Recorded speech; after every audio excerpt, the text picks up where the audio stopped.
Oui, donc deuxième intervention à propos de Mazir et Dial, et ensuite aussi Fatima Sali Barachi, pardon. Donc, effectivement, j'ai fait une longue vidéo, là, je vais essayer d'être plus court. Donc, oui, alors je vais focaliser sur un petit truc, bon, qui est pas bien grave, mais je vais quand même essayer de donner ma petite explication. Je sais pas que je suis pas d'accord avec toi, Maziré. Au contraire, je suis d'accord avec toi sur le fond, et je vous soutiens l'une comme l'autre, c'est officiel, il n'y a pas de problème. Et après, bon, c'est sûr que, voilà, moi je vais essayer, donc c'est une sorte de dialogue qu'on fait là, hein. Donc c'est normal en tant que femme, l'une comme l'autre, vous n'ayez pas tout à fait non plus le même réglage que moi, hein. Ok. Ok.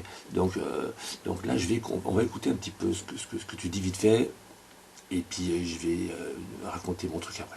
On y va. Déjà, à la base, ils sont manipulés par une femme. Enfin, manipulés dans le sens.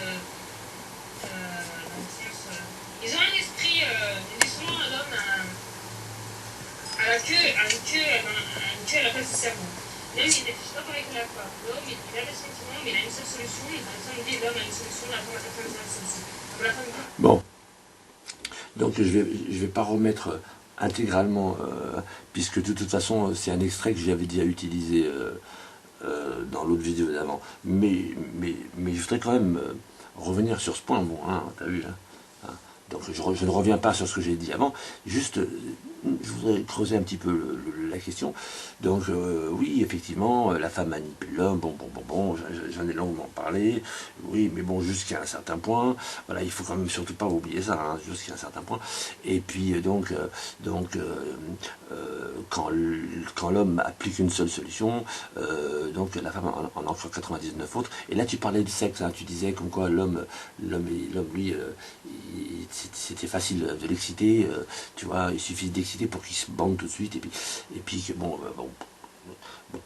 mais en fait tu es une jeune femme, et tu vas vite te rendre compte, avec le temps, que, enfin, je te souhaite de tomber sur des hommes d'un calibre suffisant et d'un niveau suffisant pour que tu te rendes compte que arrive à un moment donné, ça suffit plus, enfin ça suffit plus. Tout dépend sur quel type d'homme tu vas tomber. Mais on va dire que en Occident, la majorité des hommes de base, euh, oui, bien sûr qu'ils sont comme ça. Bien sûr que les hommes sont facilement excitables. Mais, mais c'est pas pour autant qu'ils iront te violer sur place, tu vois. Tu le sais bien. Donc, bon. Alors, ensuite, là où la femme, là où l'homme a qu'une solution, la femme en a 99 autres. Bon, là c'est pareil, je ne sais pas ce que tu veux je ne sais pas ce que tu veux dire exactement par là, mais tu sais, effectivement, je sais pas, dans un cas de viol,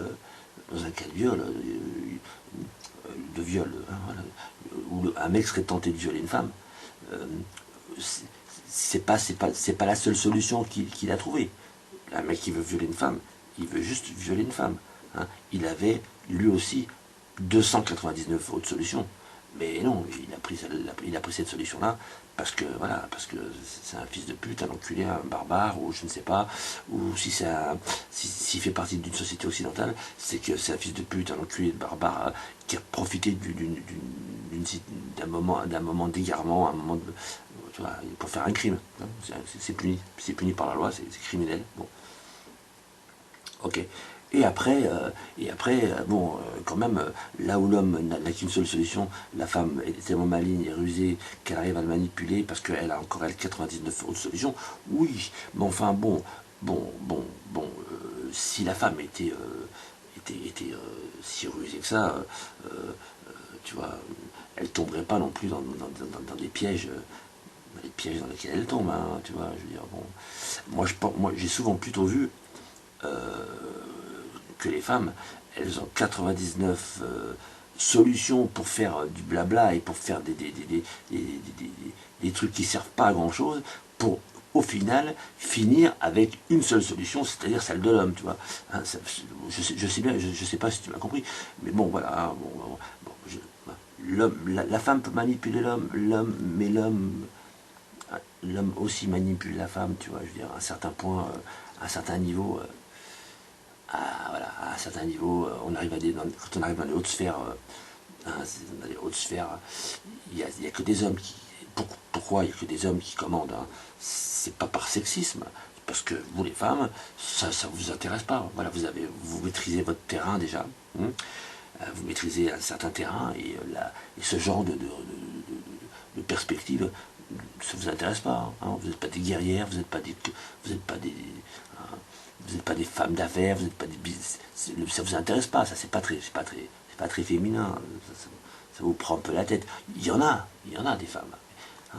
Mais c'est pour ça aussi que voilà, c'est pour ça que parfois vous avez l'impression qu'il y a des inégalités dans la société, mais non, parce que parfois les femmes ne s'intéressent pas à ça, voilà, hein. Il suffit de faire un sondage, hein. D'ailleurs ça a été fait déjà, hein. Et on va vite se rendre compte que si dans les sociétés libres, hein, et modernes, hein, plus les sociétés vont être libres et modernes, plus les femmes auront la liberté, ainsi que les hommes, d'aller vers ce qui les intéresse le mieux, hein. Et ben, on connaît ce qui intéresse le mieux les hommes, hein. Les hommes dans la vie, à part le cul des nanas, ils aiment bien quoi, ils aiment bien la guerre, ils aiment bien le football, ils aiment bien la construction, ils aiment bien les bagnoles, ils aiment bien, voilà, tout ce que les mecs ils aiment bien. Voilà, bon, après les femmes, on sait bien ce qu'elles préfèrent, hein. C'est pas les trucs virils de mecs, elles aiment peut-être bien ça. Elles aiment peut-être bien ça quand elles ont des enfants, tu vois. Quand elles ont un petit garçon, et ben, même si elles trouvent que le football c'est beau, fait nul et tout, et ben, si elles ont un petit garçon, elles vont se mettre en quatre pour que leur petit gars il devienne un homme et puis qu'il joue au foot, tu vois. Okay. Bon, alors, mais bon, on parlait quand même d'approche entre l'homme et la femme.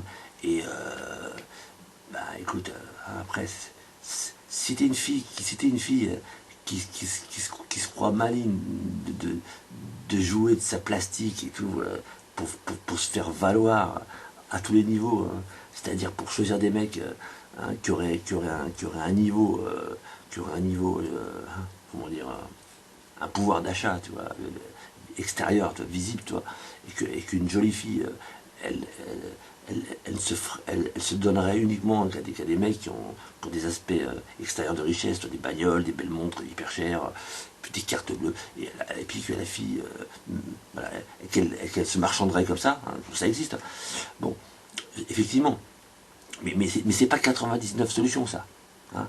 Ça c'est la solution, la solution de base, la solution la plus moche, la solution dont on essaye de se débarrasser. En Occident, on essaye de se débarrasser de cette méthode.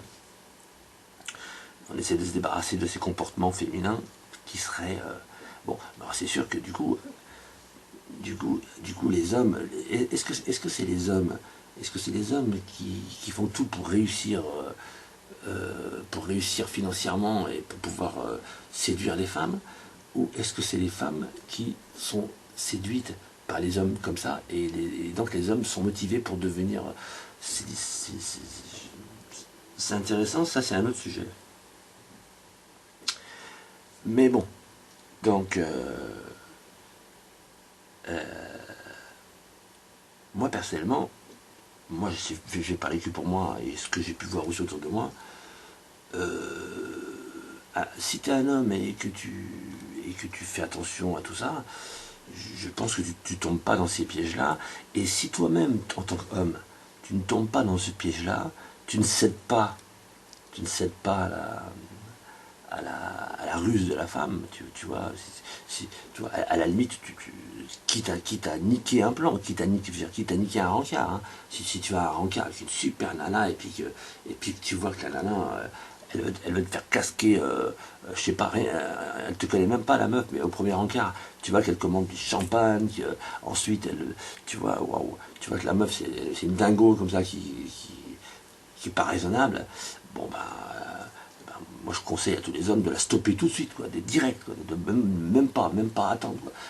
Et d'ailleurs, entre parenthèses, je conseille même, hein, pour le bien de l'humanité et pour sauvegarder l'âme pour sauver l'âme, oui, de nos femmes. Je pense que nous, les hommes, on devrait, pour préserver leur honneur, pour préserver leur intégrité morale et physique et tout ce que vous voulez, nous, les hommes, on ne devrait jamais séduire une femme par de l'argent ou par nos aspects extérieurs de richesse, ou du moins on ne devrait jamais acheter une femme. Quand on a les moyens de se payer une femme, on n'a plus les moyens d'avoir une copine. Voilà, et donc, ou alors en plus clair, l'amour ne s'achète pas. Voilà, même si il y a des rusés et des malignes, hein, des femmes rusées et malignes qui arrivent à vendre un amour en carton à des bonhommes. Et si les bonhommes sont assez cons pour pas se rendre compte que c'est du carton-pâte, ben, enfin, chacun est libre de faire comme il veut. On est bien d'accord. Mais on peut pas dire que ça fasse partie des 99 solutions. Hein. Tu sais bien, c'est plutôt 99 manières d'arriver à une seule solution. Hein, voilà. Et là, bien sûr, je ne parle pas de viol, bien évidemment. Hein. Bon, donc ensuite, j'ai toujours dans la même. Voilà, je suis tombé sur ça. Ça paraît un peu fouillis, mais ça fait partie d'une même. De menacer les gens de mort. Et en plus, ils donnent une mauvaise image des musulmans. Tu vois, ce genre de comportement, ça donne une mauvaise image. Parce que moi, quand j'insulte l'islam, je suis pour le dialogue et la communication.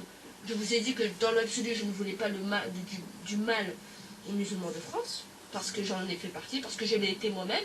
Donc je sais bien que tous ne sont pas mauvais. Donc moi, quand j'insulte l'islam, je n'attends pas des insultes en retour, mes chéris. Non, absolument pas. Au contraire, j'espère que de plus en plus de musulmans seront capables de répondre de manière intelligente, avec des arguments, des idées, plutôt que des insultes ou des menaces de mort, parce que c'est ça qui donne une mauvaise image de vous. Plutôt que de me censurer, faites preuve d'intelligence et répondez intelligemment à ce que je dis. Ok. Donc, j'enchaîne donc avec Fatima. Ça peut paraître opportuniste ou je sais pas quoi. Pas du tout. Pas du tout, parce que là encore une fois,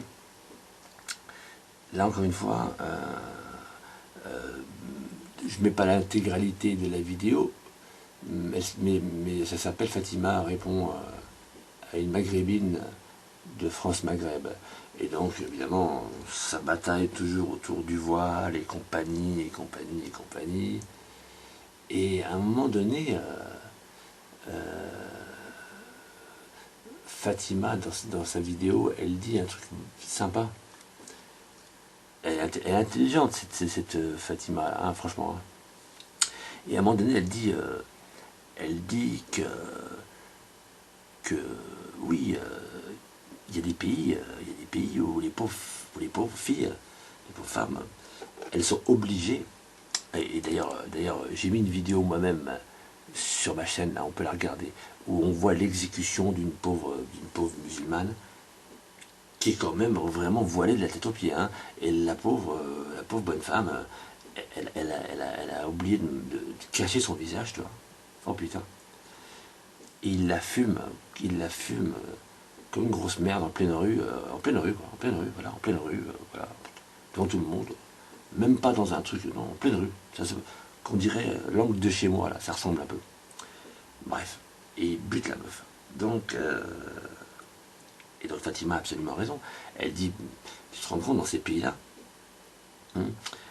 et si ces femmes-là, en question, elles rentrent chez elles et qu'elles ont accès à Internet ou à je sais pas quoi, et qu'elles voient qu'en France, Alors, il y a une embrouille à cause des burkas et des burkinis ou je sais pas quoi, que nous, on est obligé, que les Français, que là, les Français sont obligés de faire des lois interdisant le port du voile dans les lieux publics et tout, puis qu'il y a quand même des femmes qui continuent. Alors, c'est sûr que elles qui sont obligées, si elles sortent pas le voile, on les fume comme des salopes, comme des merdes dans la rue. On s'en fout si c'est une maman, on s'en fout, on s'en fout de qui t'es. On te bute parce que t'as juste pas de voile sur la gueule. Putain, c'est enculé. Donc alors Fatima, elle a raison de dire que bon, hein, de dire que voilà. Alors après, elle s'en prend à Ali. Alors évidemment, la cause de tout ça, ce serait l'islam, bien sûr. Évidemment que l'islam donne, on va dire, une légitimité, enfin une légitimité écrite, comme si c'était écrit, genre comme la loi française, genre c'est écrit dans la loi française, donc c'est comme si c'était la loi divine. Vous avez avant de me parler d'islam, lisez d'abord la Torah, lisez la Bible, ou même pire, lisez la Genèse sumérienne, lisez la Torah, lisez la Bible, et après lisez le Coran, et ensuite revenez me voir. Qu'est-ce que tu veux, quand les 3/4 de la planète sont plus ou moins au courant de ça, et qu'il y a une partie des autres qui sont pas au courant, et qui veulent même pas savoir. Donc voilà, ça c'est les musulmans. Voilà. Qu'est-ce que tu peux faire avec eux?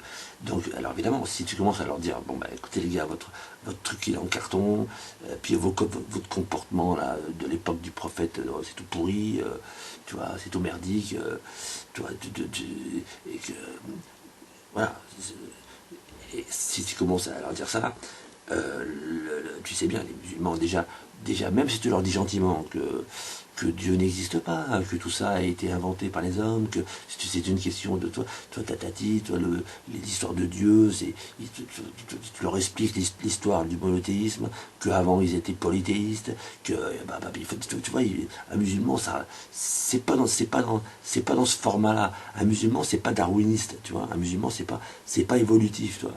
Un musulman, il a du mal à assumer l'époque d'avant quand il n'était pas musulman. Donc, comment, même si tu le dis gentiment, même si tu parles gentiment avec eux, bah, je parle sur les réseaux sociaux en tout cas, comme ça tu veux faire une vidéo gentille en leur disant non, tu dis, eux ils vont prendre ça comme une insulte, et ils vont te répondre carrément que ouais, pourquoi tu veux nous salir, nous les musulmans, là, toujours. Et, ou alors quand ils veulent pas parler par eux-mêmes, ils vont t'insulter vite fait trois trucs, et puis ils vont copier-coller des versets coraniques, tu vois. Comme si ça pouvait répondre à quoi que ce soit, ou comme si je les avais pas déjà lus moi-même. Bref. C'est pour ça que tu as entièrement raison, de toute façon, de faire ton combat. Mais bon, les musulmans, comment veux-tu établir un débat, hein, même sans les insultes? Tu peux pas. Tu peux. Alors moi personnellement, j'ai des amis, des bons gars, qui sont musulmans, hein, et bien franchement, je t'assure que nos relations amicales, au jour le jour, sont plus fortes et plus nécessaires. Hein, on a plus intérêt à être copains dans la vie de tous les jours. Et non seulement intérêt, mais pas que intérêt. C'est intérêt dans le sens où, de toute façon, on est ensemble, et qu'on se voit tous les jours, et qu'il est là, et que je suis là, et qu'il sait qu'il peut compter sur moi, et que je sais que je peux compter sur lui, et que c'est une bonne personne, c'est un bon être humain, tu vois, tu peux lui serrer la main, tu vois, le mec il est très... Tu peux aller chez lui, tu vois, c'est un être humain comme toi. Bon, et après le mec, c'est sûr qu'il est musulman. Putain, merde. Alors évidemment, moi qui les tourne en ridicule régulièrement comme ça, en général, hein, alors lui, forcément, il déroge pas à la règle. Hein. Alors 2-3 fois, je l'ai piégé comme ça, comme une araignée dans un coin, puis j'ai essayé de travailler. Puis lui, forcément, gentiment, c'est parce qu'il m'aime bien. Donc il a commencé à entamer le débat. puis forcément, à un moment donné, ça bloque, hein, ça bloque grave de chez grave. Et puis lui, du coup, alors après, là, je commence à lui sortir des trucs beaucoup plus sérieux, avec hein, à l'appui, avec des sources sûres. Alors lui, il commence à dire, oui, mais bon, c'est de l'arnaque, c'est des sionistes, c'est pas vrai, nanana. Et là, il commence à s'énerver, tu vois. Et puis, comme ça l'énerve trop au bout d'un moment, tu vois, puis que la croyance, ça repose sur rien que de la croyance. Hein. Il essaye de me faire croire que même scientifiquement, tu vois, on peut prouver. Bon, alors là, quand ça part dans la science, là, tu peux être sûr que là, c'est son dernier argument. Hein. Quand le mec, il arrive aux preuves scientifiques, là, et tu sais qu'à la fin, il n'a pas envie de se fâcher avec toi, parce qu'il t'aime bien. Parce que si, parce que c'est quoi? Il dit, bon, écoute, il dit, bon, il rentre chez lui, un peu vénère. Et puis, tu sais, la prochaine fois qu'il vient, il attend 2-3 jours, mais la prochaine fois qu'il vient, il fait tout son possible pour pas parler d'islam avec toi. Il a pas envie. Puis toi, t'es un petit fils de pute comme moi qui suis toujours en train de taquiner.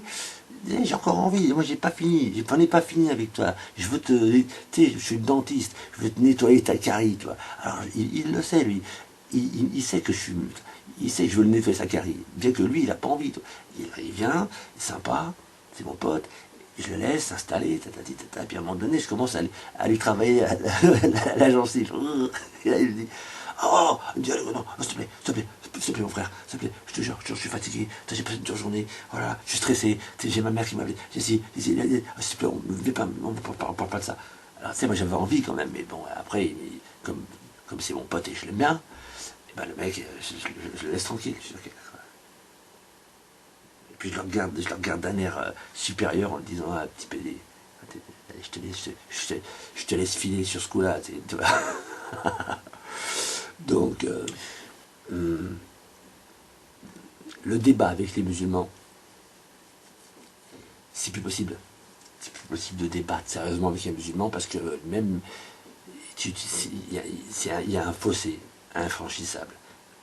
Et même toi, tu as une famille, Fatima, que t'aimes. Et tu as bien vu que tu as été obligé de quitter le cocon familial, entre guillemets, hein, pour pouvoir... puis tu as bien vu qu'il y a sûrement un Français... je sais pas, j'espère pas, j'espère dans ta famille, mais tu sais bien que de toute façon, hein, quand tu n'es plus musulmane, ou que tu n'es pas musulmane, et que tu es sincère, hein, que tu as arrêté de croire à toutes ces balivernes, hein, comme les chrétiens et compagnie, hein, que tu as arrêté de croire au bon Dieu et à toutes ces conneries, tu sais bien qu'il y a un fossé infranchissable entre toi et les autres. Ce qui ne nous empêche pas de vivre ensemble, bien sûr. Mais bien sûr qu'à terme, Fatima et Maziré, les filles, c'est vrai qu'à terme, il faut que nous on pousse pour que tout ça disparaisse. Voilà. Et d'ailleurs, je reviens à la jeune fille, à Maziré, qu'on a vue tout à l'heure, qui est sympa aussi, que j'aime bien, qui discute bien.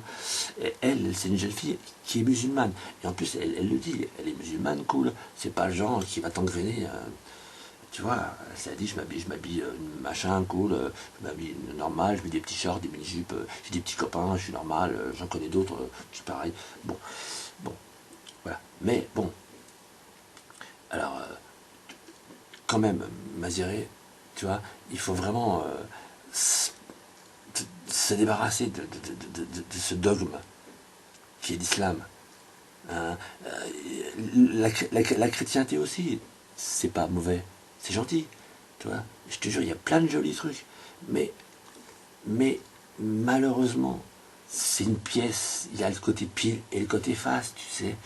Et nous, même quand on voit des gentils gars qui sont habités par Jésus-Christ, ils nous inquiètent. Tu vois, sérieusement. Quand on voit des gentils gars qui sont habités par Jésus-Christ, ils nous inquiètent un petit peu. Tu vois, même s'ils font du bien tout le temps, tu vois, l'homme, il est sur la terre pour faire le bien. Mais il est là aussi pour vivre sa vie, tu vois, avec et quand on voit une espèce d'illuminé qui ne veut vivre que par Jésus, bon, à la limite, si c'est un curé comme l'abbé Pierre, si c'est des moines de l'ancien temps aidaient les gens, qui travaillaient dans les champs, qui étaient comme les bonnes sœurs aussi, qui étaient des travailleuses sociales plus que des... Tu vois, bon, ok, là à la limite, bon, tu comprends l'utilité, une forme d'utilité. En plus, donc c'est des gens qui se sacrifiaient, d'une certaine manière, pour le bien des autres. Donc à ce compte-là, bon, ceux-là, on les a laissés, on les a gardés, hein, parce que ils représentaient pas un truc ostentatoire, hein, de la croyance, quoi. C'était pas un truc qui nous faisait flipper. Voilà. Mais bon, donc quand même, Maziré, hein, moi je le trouve vraiment cool et super. J'aime bien ton discours. Mais c'est vrai que quand tu dis que tu es musulmane cool, c'est vrai que je comprends. À la fin, tu veux faire profiter de ta lumière, tout en étant musulmane, aux autres femmes, en leur disant, t'as vu, moi je suis musulmane, et alors qu'est-ce qu'il y a? Vous avez vu, moi ça m'empêche pas d'être cool. C'est vrai que c'est... Mais tu sais, ce qui est encore mieux, c'est de rentrer dans le détail. Dans le détail, parce que le dogme, la croyance musulmane, c'est quand même rien que d'autre qu'un bout de papier écrit, c'est des trucs écrits sur des bouts de papier par des mecs, et puis quand tu dis bien, si tu as lu vraiment le Coran en détail, si tu sais ce que c'est que le Coran, exactement, hein, mais c'est pas juste un petit bouquin, hein, il est organisé ce bouquin, hein, il y a des sourates qui ont été classifiées, et comme par hasard, elles n'ont même pas été classifiées par ordre de révélation, tu vois, hein, quand le fameux prophète a eu la révélation de Dieu, soi-disant, hein, donc c'est par ordre, tu vois, et ben là non, hein, c'est pas classé par ordre, hein, et il faut savoir ça, il faut connaître un peu l'histoire, il faut savoir où a été écrit le Coran, comment, et il a été écrit dans 2 villes différentes, il faut savoir pourquoi qu'il a été plus développé dans la 2e ville, donc dans la 2e période de la vie du prophète, plutôt que dans la première période. Voilà. Donc, quand vous lisez le Coran, vous lisez absolument pas un Coran dans un ordre correct. Voilà. Hein, hein. Les révélations de la fin, elles ont plutôt été mises au début. Hein. Donc vous voyez bien que ceux qui ont mis en page, qui ont édité le Coran, hein, qui ont construit le Coran, ils ont décidé eux-mêmes, hein, c'est des hommes qui ont décidé eux-mêmes d'organiser ça comme ça, de mélanger les... Hein, parce que si ça avait été un bouquin limpide qui vient de je ne sais pas d'où, de Dieu, il devrait être écrit dans l'ordre. moi je crois pas en Dieu du tout, bien sûr, mais la logique divine, si ça vient d'en haut, ça vient d'en haut. Ça peut pas venir d'en haut et puis après faire des zigzags dans tous les sens pour donner un truc, non. Hein. Alors bon, et deuxièmement, c'est vrai que quand vous avez lu d'abord la Torah et la Bible, ou inversement, pour ma part, moi j'ai commencé par lire la Bible, normal, parce que j'ai des petits garçons, on avait des Bibles. Après, bah, c'est vrai que plus tard, je me suis dit, tiens, Bible, Torah, c'est quoi la différence? Je me suis tapé la Torah. Bon, c'est vrai qu'après, une fois que tu as lu la Torah, la Bible, et puis plus tard, tu finis par lire le Coran, bah, les gars, moi je peux pas vous dire, je peux pas vous dire mieux. Je peux pas vous dire mieux. Ça saute aux yeux. Ça saute aux yeux. Ça saute aux yeux que le Coran n'est rien d'autre qu'un plagiat de ce qui avait été écrit avant. Alors bon, après, c'est sûr que, tu vois, de la façon dont c'est organisé et tout, c'est sûr que c'est à la manière, c'est pas la même manière. Mais les histoires sont les mêmes. Tu sens que les mecs, ils ont recopié dans les grandes lignes toutes les bonnes idées du truc. Voilà. Alors après, bon, je vous passe les détails. Je ne vais pas faire une critique du Coran, parce que je pourrais le faire, ça va prendre une vidéo d'une heure ou deux. Bon. Et donc, je vais conclure avec ça. Donc, effectivement, l'islam, c'est vraiment de la merde. Et je suis persuadé que les musulmans intégristes, là, hein, en fait c'est sûr, quand on prend l'exemple du Sénégal, là, ou de certains pays africains, c'est vrai qu'eux, ils sont cool, tu vois, avec l'islam. Moi, j'ai pas mal de potes, là, des Maliens, entre autres, et ils me racontent que leur président est tatati, nouveau président, là, ils sont tous contents. Et puis, moi, je m'approche comme ça, et puis je leur demande, mais il est musulman, là, votre président? Et les gars, ils me regardent, alors, parce que les Maliens, toi, les Maliens, ils mesurent tous de 2 mètres minimum, tu vois. Là. Je lui ai demandé, pardon, je lui ai dit, votre président, c'est quoi je lui ai dit, c'est quoi comme régime là-bas chez vous? C'est quoi, c'est laïque, c'est quoi? Je lui ai dit, et alors les grands lacs, là, tu les vois, de 2 mètres, les Maliens, ils me regardent, alors je leur dis, tu sais, chez nous, en Afrique, il n'y a pas beaucoup il n'y a pas des présidents laïcs, ça n'existe pas, des gouvernements laïcs, il me dit. Ah, moi je fais oui, comment ça? Alors je dis, mais alors c'est quoi, vous êtes musulmans? Il me dit, oui, on est moitié-moitié. La moitié sont musulmans, l'autre moitié sont musulmans. Il me dit, tu comprends, quand un président, il se fait élire, il se fait élire pour tout le peuple. Donc les musulmans comme les non-musulmans. Donc lui, comme président, bah, il vient, donc quelque part, comme la moitié du peuple c'est des musulmans, il est obligé d'être à moitié pour le peuple. Tu vois. Donc c'est ça qu'il voulu m'expliquer. Donc quelque part, le président, il est musulman. Bon. Mais a priori, la façon dont ils m'ont dépeint et décrit le truc, ils avaient l'air d'insister que quand même, parce que moi je leur ai parlé de laïcité au départ. Hein. Alors, et eux en me disant que chez eux ils sont, mais il me dit mais c'est pas du tout, tu vois, ils m'ont laissé entendre que c'était pas du tout, c'est pas des sociétés islamiques quoi, voilà, c'est pas des islamistes du tout. Hein. Ils pratiquent pas la charia, tatati, tatata, tu vois, leurs nénettes. Leurs nénettes peuvent se promener comme elles veulent, hein. Si elles veulent se promener en voile, elles se promènent en voile, mais si elles veulent se promener à l'occidental, tu vois, nanani, bon, hein, je pense que c'est une société assez permissive, quand même. Bon, mais c'est vrai, quand tu les vois eux, mais des Maliens, des Africains noirs, des Noirs africains, qui sont islamisés, ils sont islamisés, et donc forcément, ils sont un petit peu arabisés. Donc, c'est comme les Occidentaux, qui étaient chrétiens. Ils étaient chrétiens, catholiques, ou ce que tu voudras, pendant 2000 ans. C'est pour ça qu'on dit, nous en France, on a une culture judéo-chrétienne.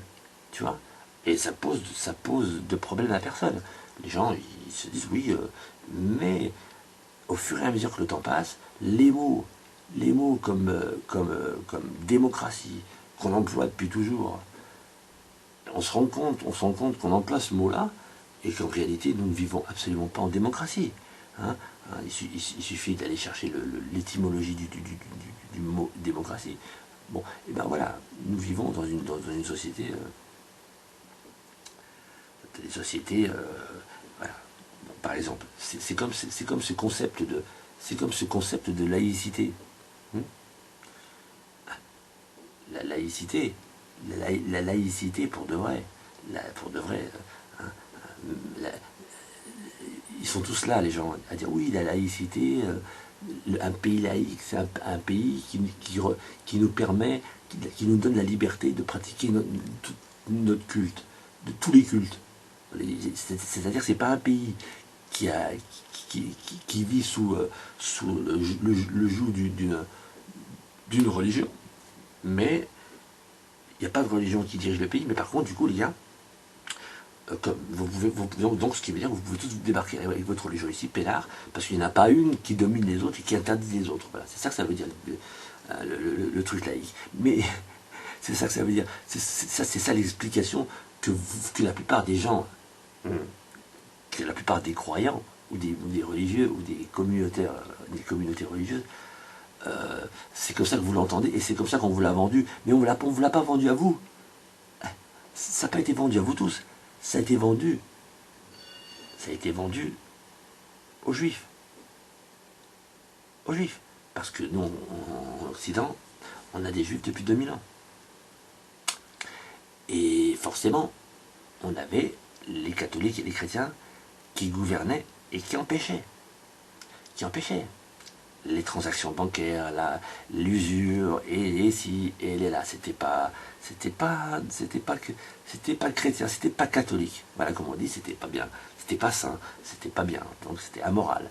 Donc ces gens-là, l'église, ils avaient du pouvoir, et ils interdisaient ça. Forcément, les juifs, qui eux déjà étaient dans les juifs, c'est pas que c'est des ils sont pas méchants les juifs. Simplement que eux, les juifs, ils ont un système de croyance qui est, déjà pour commencer, hein, s'il y a des chrétiens et des catholiques, c'est parce qu'il y avait c'est parce qu'il y a eu des juifs.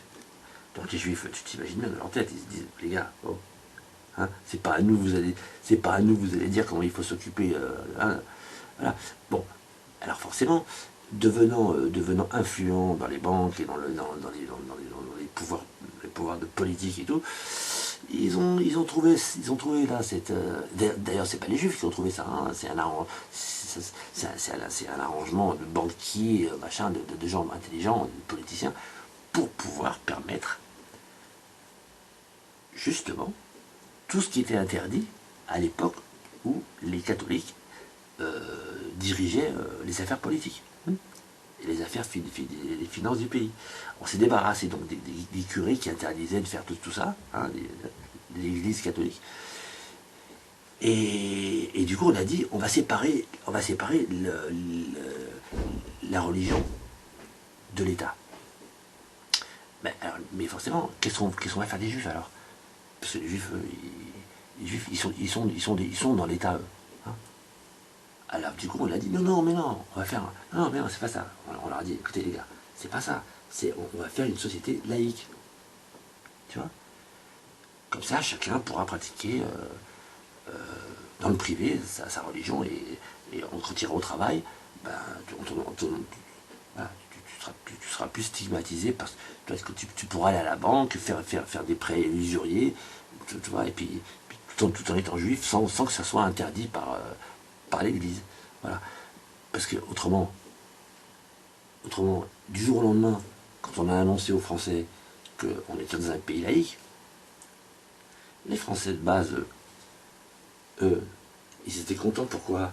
Ils étaient contents parce que ils avaient subi pendant 2000 ans, à des périodes différentes, la pression du pouvoir de l'Église. On a eu l'Inquisition, on a eu aussi le comportement moral des gens qui étaient mis comme ça en jugement sans arrêt.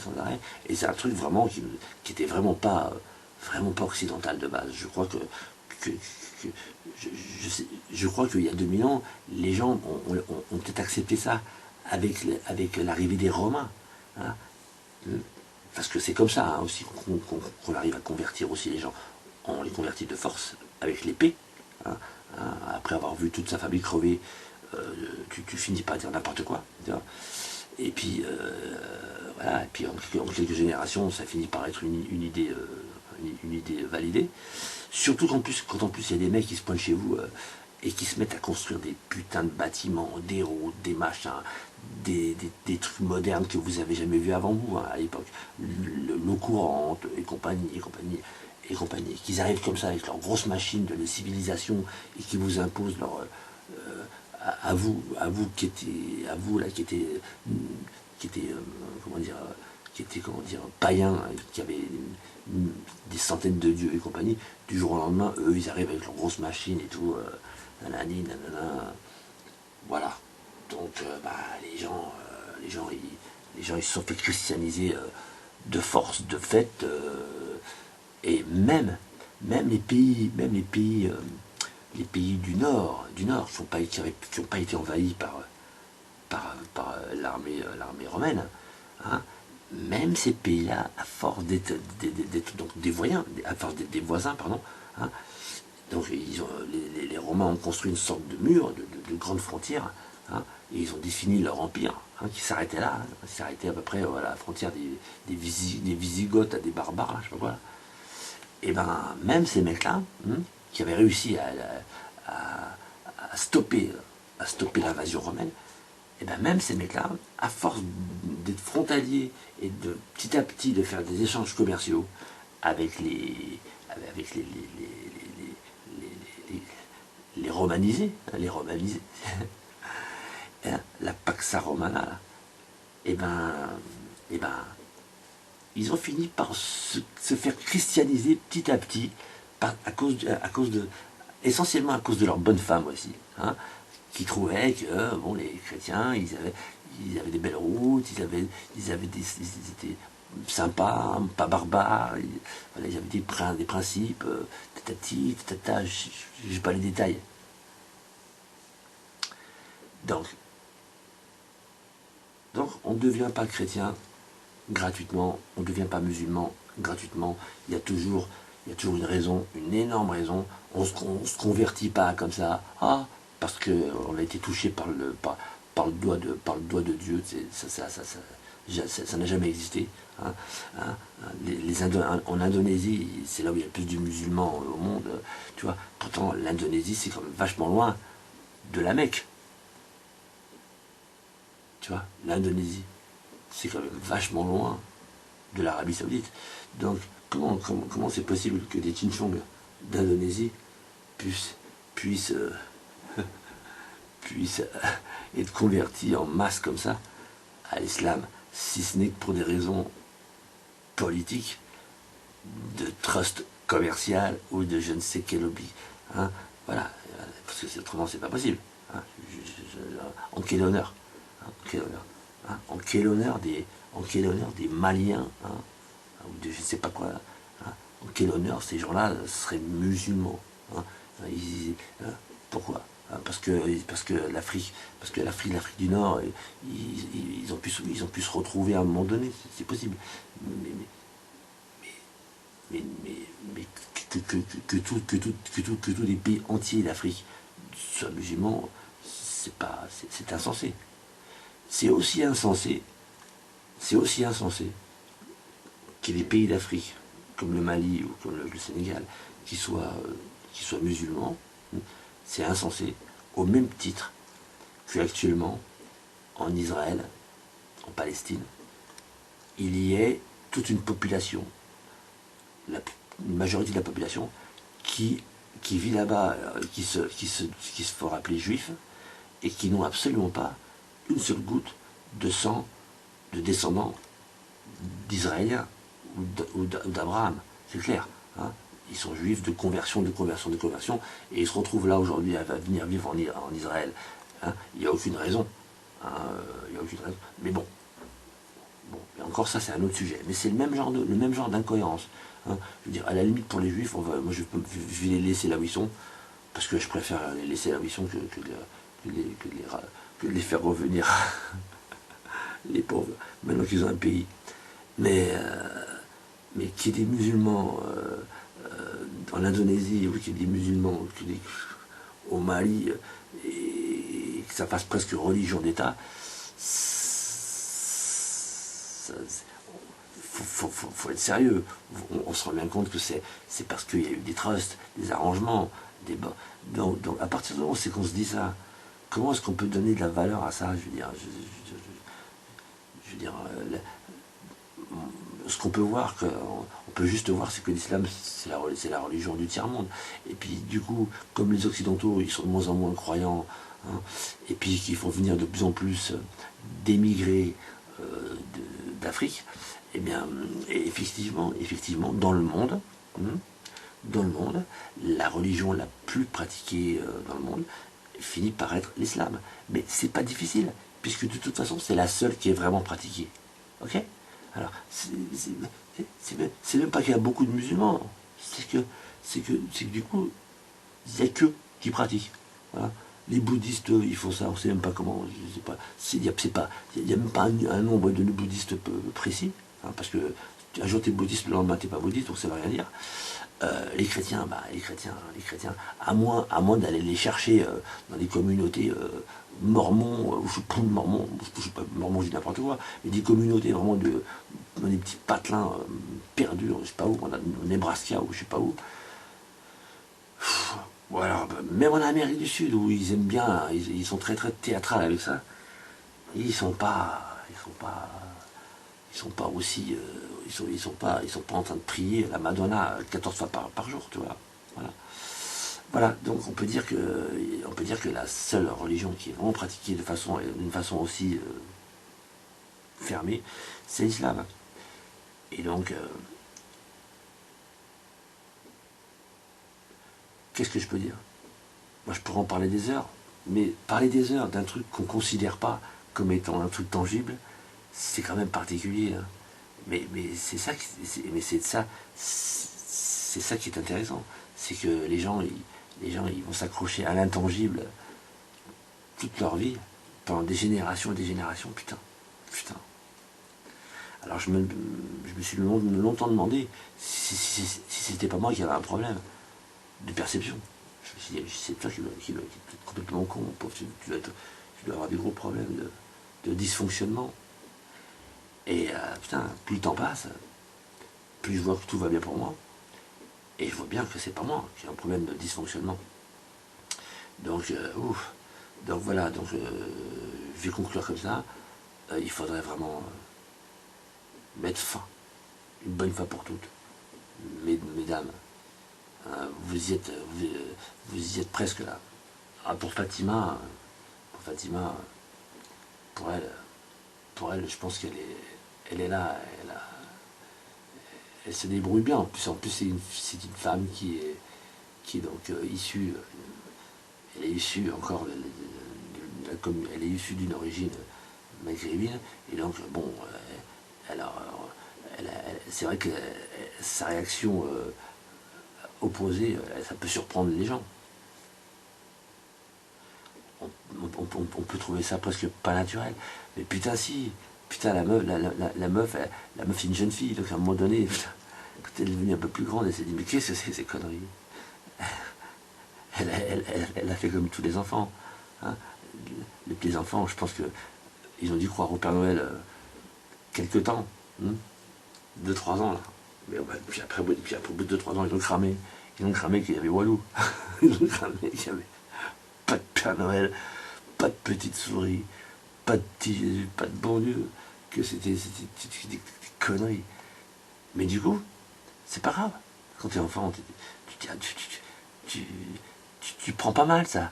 Tu crames, tu dis ah, puis quand tu sais que c'est ton père qui te ramène les cadeaux, t'as pas la haine, tu dis ah d'accord. Bon. Alors quand tu sais que c'est ton père qui te ramène les cadeaux, tu sais bien qu'il n'y a pas de bon Dieu, qu'il n'y a pas de ci, qu'il n'y a pas de là. Et là, tout d'un coup, tu te dis mais alors, pourquoi, c'est quoi ce blabla là? Puis quand ton cerveau commence à se construire, tu comprends pourquoi les hommes, au travers des âges, ils ont eu besoin d'écrire comment il fallait se comporter dans la vie. Alors ils ont employé tous les stratagèmes possibles. Aujourd'hui, nous, ce qu'on fait, on fait des vidéos.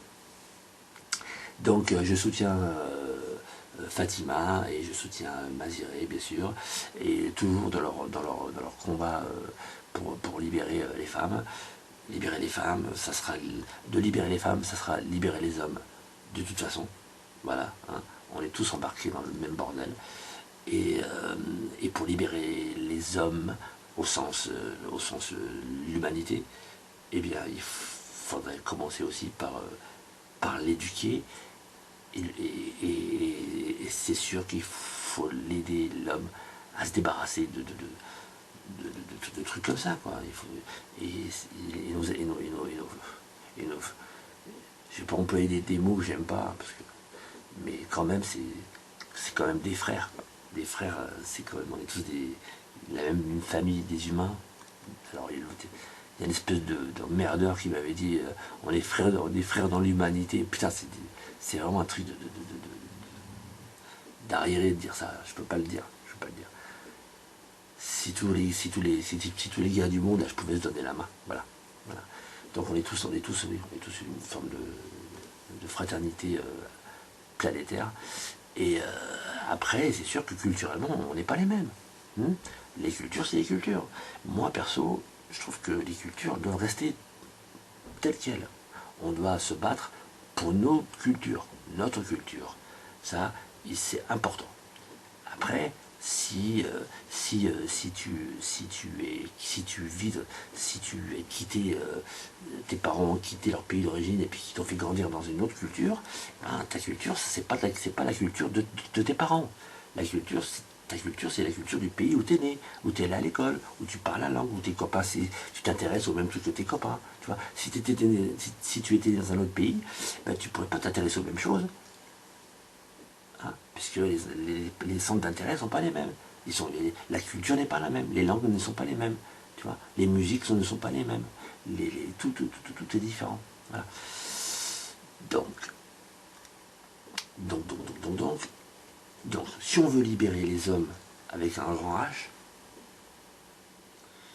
et un grand F, eh bien, il faut absolument